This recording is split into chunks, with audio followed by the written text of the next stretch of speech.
সিরাজগঞ্জের শাহজাদপুরে তুচ্ছ ঘটনাকে কেন্দ্র করে প্রতিপক্ষের হামলা ও মারপিটে বিপুল হোসেন নামে যুবক নিহত হয়েছে।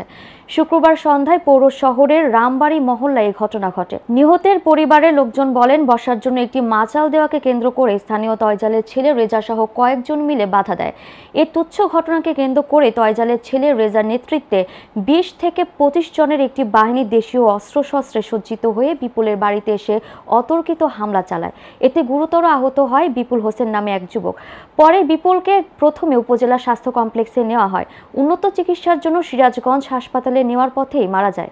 প্রথম কোপ দিছে এসে দিয়ে পায়, তারপরে মনে করে যে আতুর দিয়ে বেগে বুঝে আমার ভাই দৌড় দেখে উঠে গেছে। আমি বাইক ছাড়া বের গেছি, আমার মাথায় বাড়ি লাগা দিচ্ছে। ঘটনাকে একটা মাসাল পাড়াকে কেন্দ্র করে নিয়ে এই তর্ক হয়। এই তর্কের এক পর্যায়ে এখানে বিপুল নামে একটা ছেলেকে উপর্যুপরিভাবে মারপিট করা হয়। এই মারপিটে সে গুরুতর আহত হয়।